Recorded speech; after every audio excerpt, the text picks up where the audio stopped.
সংকৃপা, আমাদের বাড়ি টেবিল আছে, তুমি খাটে বসে কেন খাচ্ছ? তাও খাটে বসে এইখানে থালা রেখে তাই খাচ্ছে, আর চুরি করে ডালের বড়িও খাচ্ছে। কত বড় চোর! এই যে এখানে আমি লাউ দিয়ে ডালের বড়ি দিয়ে রান্না করেছি, তুলে খাওয়া হয়ে গেছে। বাড়িতে খেলেও চোর।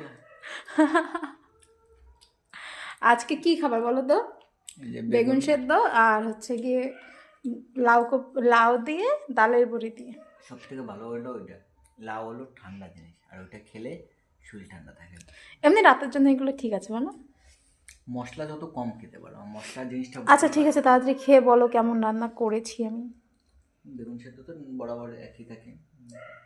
একই ডায়লগ, সকালেও সেম ডায়লগ। বেগুন সেদ্ধ তো কি বলবো, আর তরকারি তো বলতে হয়। তাই? তোমার খেতে কষ্ট হচ্ছে না? একটু হচ্ছে। তাহলে চেয়ারে আসো। না ঠিক আছে, খাইনি আজকে, কষ্ট করে কষ্ট হয়ে যায় না, সারাদিন বসে থাকি, এই জন্য আর যেতে ইচ্ছে হয় না। ঠিক আছে, তাই খাও এইভাবেই।